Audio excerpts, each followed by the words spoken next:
ጥፍራችሁን ቅጩን ልንገራችሁ። ጥፍር የምታሳድጉ ሰዎች ዝሙት እንፈልጋለን። ጥፍራችሁን ቀለም የምትቀቡ ሰዎች ከኔ ጋር የሚከተለኝን ወንድ ሁሉ አስተናግዳለሁ ማለት ነው። ቀድሞ ምን ያደርጉን ነበር መሰላችሁ? ልብሳቸውን ይቀዱ ነበር፣ በኋላ ጠይቁኝ ለማለት ማለት ነው። የእናንተም ቀሚስ ፍልቅ ነው። ፍልቅ ብላችሁ ያመጣችሁት ፋሽን ማለት ነው። እሱ ምን ማለት ነው? በኋላ ተከተለኝ ማለት ነው። ትርጉሙ እንግዲህ ማስከተል ነው ማለት ነው። ከዛ ያንን ሰው ሲያውቅባቸው ጥፍራቸውን አሳድገው ልቅሶ ላይ ከሰው ጋር በጥፍር መወጋጋት ያዙ። እንደዚህ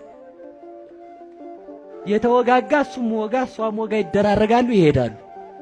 ያን ደግሞ ሰው ሲያውቀው ጥፍር ላይ ቀለም መቀባት ያዙ ማለት ነው። ጥፍራችሁ ምንድነው ማለት ነው? በሉ እንጂ ዝሙት እንፈልጋለን የሚል ማለት ነው። እና ልብሰ ዘማ ያው የብዙዎቻችን ልብስ ሆኗል፣ ግን አትልበሱ ነው ባጭር ቃል። የዘማውያን አለባበስ የሚባለው እኛ እኮ ሳናውቀው ሊሆን ይችላል አይደል? እዚህ ጋር ለእንታም እየነገርኳቸው ነበርና ዊጋችሁ ሁሉ ዘማነትን ነው የሚሰብከው። ህንዶች ለጣዖቱ መስዋዕት የሚያቀርቡበት ቀን አለ። የዚያን ጊዜ ራሳቸውን ይላጫሉ። ያን የተላጩትን ጸጉር ቆሻሻ ቦታ ነበር የሚደፉት። የሆነ ሰዓት የኔ ዝናብ ዘንቦ ዝናብ ያጠረው ጤፍ የሚመስል ጸጉር ያላቸው ሰዎች መቀጠላቸውን ሲያዩ ማሽን አስገብተው አጥበው መሸጥ ያዙ። ለምንድን ነበር የሚቆረጡት? ለጣዖቱን ለማክበር ማለት። እኛ ደግሞ የምንቀጠለው ለምንድን ነው? ሰዎች እንዲያዩን እኮ ነው። ይሁኝ ነው ጸጉሬ ያማረ ነው። ምንም ትርጉም የለም አይደል? ስለዚህ ከልብሰ ዘማ መውጣት አለብን ነው ባጭሩ። እንዲህ አድርጋ ጠበቀችው። ልብሰ ዘማ ለብሳ። የዘማውያን ልብስ የታወቀ ነው። ያው ከፍ ከፍ ዝቅ ዝቅ እንዲያ ያለ ነው ማለት ነው። እየሰማችሁ ነው?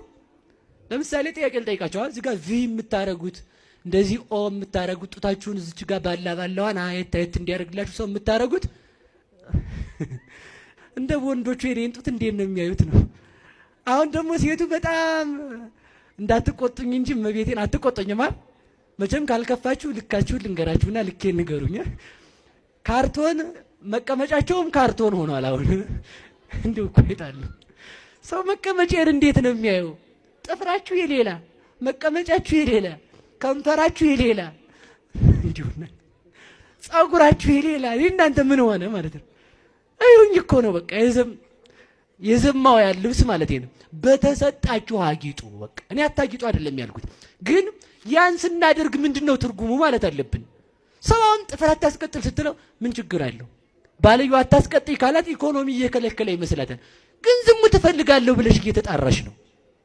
መነሻው እሱ ስለሆነ ማለት ነው። እግዚአብሔር ከዘማውያን ልብስ ያውጣን፣ ልባችንን ንጹህ ያድርግልን። አልተቆጣችሁም መቼም አይደል? ዘይት ትተዋላችሁ ከዛሬ ጀምሮ አይደል? ያው እንግዲህ ከዛፍ ቅጠልም ከዛፍ ልጥም ይቅርታ ከዛፍ ቅጠል አይደለም ከዛፍ ልጥ የሚሰራ ዊግም አለ። ግን አሁን የዛፍ ልጥ ራሳችሁ ላይ ተሸክማችሁ ትውሉ ወይ የሞተች ሴት ናት ወይ ደግሞ ለጣዖት መስዋዕት ሲቀርብ የተቆረጠ ጸጉር ነው ወይ ደግሞ የዛፍ ቅጠል ነው ራሳችሁ ላይ ያለው ክምር ማለት ነው። በቃ ሌላ ምንም አይደለም።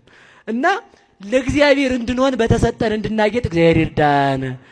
ስለዚህ ለብሳ ጠበቀችው። እስራኤል ሴት አይተው ማለፍ አይሆንላቸውም ይላል መጣፉ ነው እዛው ማለት ነው። ምን አይተው በሉ እንጂ አሁን ሴቱ ወንድ አይቶ ማለፍ ሆኖለታል? አዛኝን አልሆነለትም። ለወንዶች የምናገረው ሴቶች በጣም ተጨንቀው የሚያጌጡት ቆንጆ እንዲሆኑ ፈልገው ሳይሆን ወንድ እንዲያያቸው ነው አይደል? ወንድ እንዲያዩ ማለት ነው። እና ወንድ ስራዬ ብሎ አንድ ልብስ ለብሳ ወጣ አንድ ወንድ ቆንጅት አምሮብሻል ካላት ያችን ልብስ እስከምትሞት አታዋትም። ደግሞ ሌላው እንዲደግማት ማለት ነው። አምሮብሻል ተብላለች፣ በቃ አለቅ። ለዚህ እኮ ነው ጥፍራችሁ እንዲያ ሆኖ ሲወጣ ተው ክልክል ነው ሲሉ አባቶች እነሱ የማይገባቸው ፋራ። ምክንያቱም ስትወጪ አንቺ በቃ ጥፍርሽ በቃ እንዲያ ስለሚል አምሮብሻል ቆንጅት ስለሚልሽ የሆነ ትል የምትፈልግ አሞራ ማለት ነው። ከመሬት ቆፈር ማረጃው ነው እሷ። እናንተ ምን ልቆፍሩበት ነው? ሲበሉ እኮ ራሱ መቤቴን ተጨንቀው እኮ ሲያነሱ እንዲህ ሲያረጉት እንጀራው ላይ ቀድሞ ጥፍራቸው ስክት። ወይ ጉድ እናንተ በምናችሁ ትበሉ? ሰው መጠንቀቅ ነው ያለበት። እመቤቴን ምሬት ነው። እና ተውት በቃ ትቻችኋለሁ፣ ይብቃኝ ማለት ነው።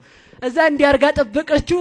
ሴት አይቶ ማለፍ አይችልም እስራኤላዊ። እስራኤል ሴት አይተው አያልፉም። ያው መጣፉ ነው ያለ እንዳይጣሉኝ።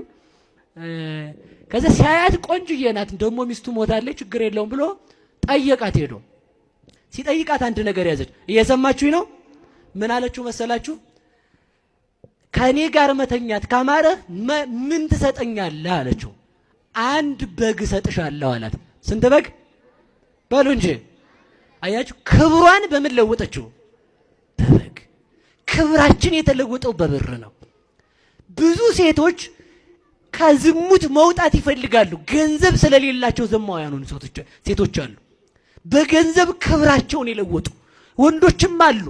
በገንዘብ ክብራችንን የለወጥን መምህራኖችም አለን። ግን ተመልከቱ፣ እግዚአብሔር ያነሳናል፣ የታመነ ነውና በንስሐ እንመለስ እና ባጭሩ ላጠቃለሁ። እሺ ስለዚህ ተመልከቱ፣ መጨረሻ ላይ በግ እሰጥሻለሁ ሲላት መያዣ አምጣ አለች። እስኪ በሉ መያዣ በሉ እንጂ። ምን አምጣ አለችው? መያዣ አምጣ ስትለው መያዣ የለኝም ሲላት ኮፍያህን፣ ቀለበትህን፣ ዘንግህን አምጣ አለችው። መቼስ እንዲያው አሁን እንዲያው የምናውቀው አይደል? አሁን እኛ እንግዲህ ሲነጋገር ሴቱና ወንዱ በቃ ያለውን ሁሉ ይሰጣል። መጀመሪያ ላይ ኋላ ነው አይደል? አካውንት ላይ ለብቻ ሴቭ የምታደርገው ኋላ ነው ከገባች በኋላ ማለት ነው። ከዛ ቆቡን አውልቆ ቀለበቱን አውልቆ ዘንጉን ሰጥቷት ሄደ። መያዣ በግ እስከሚመጣ እሷ ዘማ ስላልነበረች ተመልከቱ፣ ከክርስቶስ ወገን ለመቆጠር ብላ ነበር ያን ያደረገችው፣ ከእግዚአብሔር ጋር ለመሆን። ልጆች የእሱ ልጆች እንኳን አግብተዋት ነውርን ሳትንቅ ከአባታቸው ጋር የተኛችው ከማን ወገን ለመሆን ነው? በሉ በሞቴ ንገሩኝ። ከእግዚአብሔር ነገድ ገብታ ለመቆጠር፣ ከዳዊት ወገን፣ ከአብርሃም ወገን፣ ከይስሐቅ ወገን እግዚአብሔር ስለሚወለድ